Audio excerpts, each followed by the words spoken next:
Ron Levine of Sarasota, Florida. Tell us your story. Last year about this time was looking for something to do, so I went out and I got my insurance license, and I wound up going to work for a couple of different IMOs, but one of them was FFL, Family First Life. What I was told when I was brought into them, I'd be given some leads, I'd be given all the training, I would have access to all of the companies that they sell for, and honestly, none of it wound up happening. Oh God, I don't even know how many thousands of dollars on ads trying to make this thing go. Every time I hit my upline, asking them for help on what am I doing wrong, because clearly, if I'm not making sales, I must be doing something wrong. They just didn't have time for me. There was no training.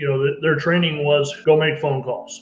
That's not particularly helpful. That's not going to help somebody make sales. I was told also that I needed to spend anywhere from like $750 to $1,500 a week, and I had just got done with several years of being off work due to fighting lymphoma. I didn't have it to buy leads a couple $100 at a time, which meant I wasn't getting the A leads. I was getting the F leads, the 50-cent, $2 leads. There was a number of things that really bothered me about it. Number one, they lied to me. They said they'd give me training. That was a lie, plain and simple. It never happened. Number two, they told me they'd give me some leads to help get me started. That was a lie. It never happened. Number three, I would have all of the companies and all of the ability to be able to sell policies to my potential clients. That was a lie. I was not given access. I was very, very disappointed with the whole thing, because another piece that they don't tell you, let's say you buy the A and AA leads, and you're paying anywhere from $35 to $75 a piece. You don't own them. Those lead companies are going to turn around and sell them to the next guy and the next guy and the next guy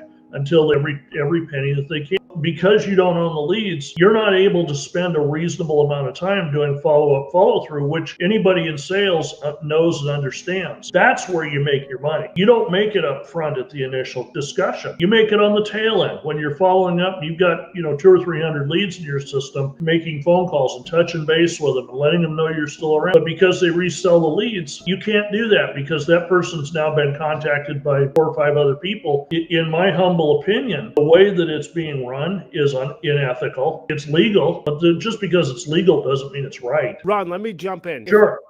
If a company or a person says something to you which convinces you to pull money out of your pocket, and if that's not true, that's considered fraud. You may not know this, but I'll tell you, there's a class action lawsuit against Family First Life right now. You could see it online. Lead fraud as well as fraud on the promises of releasing. Those are the 2 allegations mentioned on the class action lawsuit. There are leaders of the class that are needed in the 50 states in order to take advantage of the extra benefits that victims of fraud get, as long as they have one leader of the class in every state. You're more than welcome to peruse that, which is on the NAAIP website. I was told I was going to be given some leads to get started. I was told I would be given some training to get started. The whole thing, just very unfortunate situation. When I went to college, if I was in a class and that class had a 95% failure rate, I wouldn't be blaming the students. I'd be looking at the teacher. The insurance industry as an industry has a 95% failure rate. I'd be willing to bet you that FFL and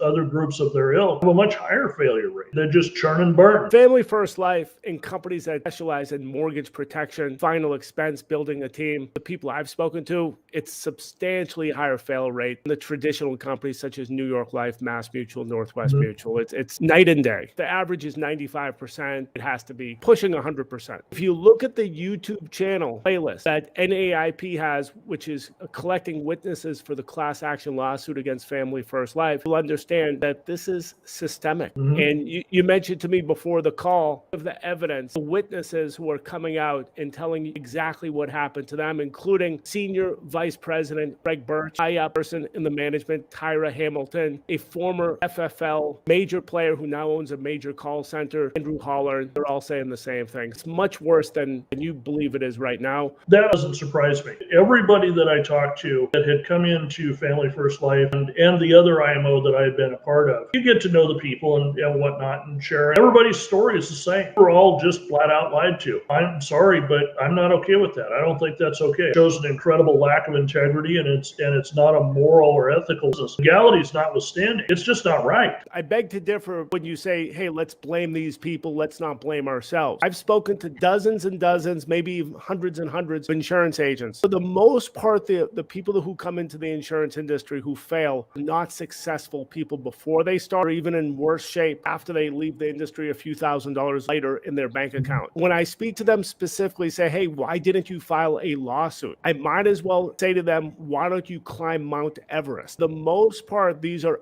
scared of the written word, have a phobia against filing something with the proper authorities, which is the government. Government runs a court system. The class action lawsuit, which is filed against Family First Life, it has to get certified as a class. It ends up going to trial in California, goes specifically focused on lead fraud, which is a small part of the equation. How many months were you in Family First Life? I was in it a total of about probably a month and a half. The thing is, I'm not uneducated. I have run my own businesses for many, many years. I was a business consultant for 25 years. I know what it takes to successful business. I know what it takes to make sales. I'm very good at what I do. And that's what I'm doing now, is I just went back to that world. I looked at the whole way possible that it could go wrong. How much money did you spend on leads during this 6-week period? I don't have an exact dollar amount, but I would be willing to say probably upwards pretty close to anywhere from $5,000 to $10,000. How many sales did you make? One. How many years ago was this? This time last year. That sale was for $350.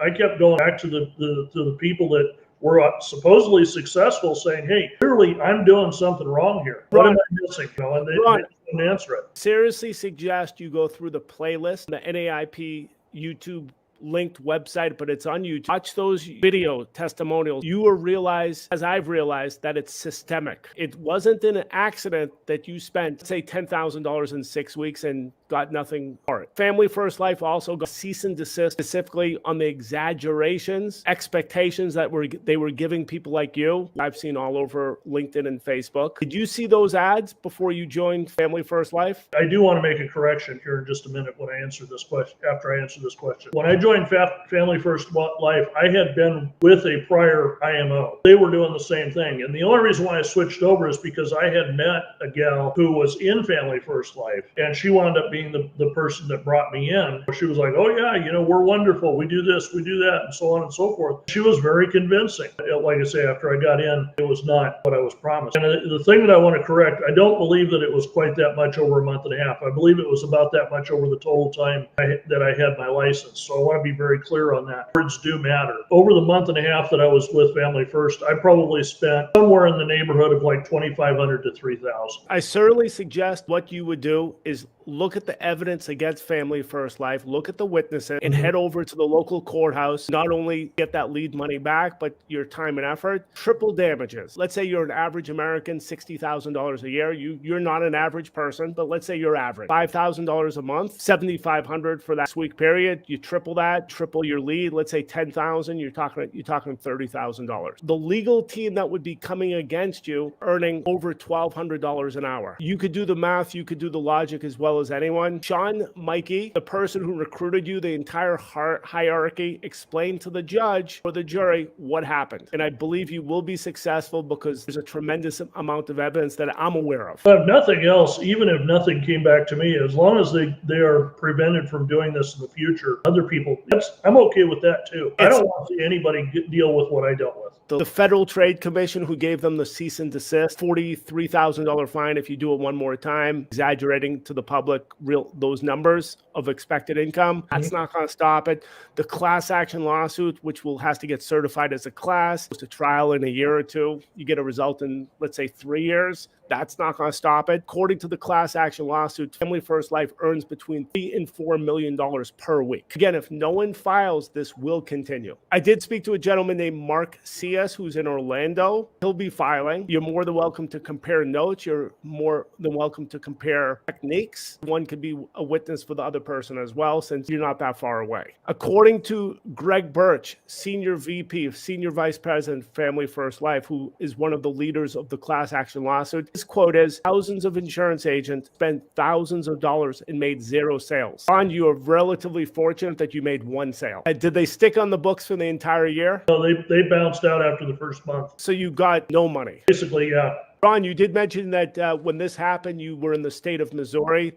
So hypothetically, you could be the leader of the class in the state of Missouri for the class action. But I have to tell you, the class actions won't solve anything for another couple of years. I'm not sure what the laws are on the legalities if a fraud happened in Missouri and you now live in Florida, but it is a national company which does business in Florida. They do business in Missouri. Each courthouse has a clerk of court.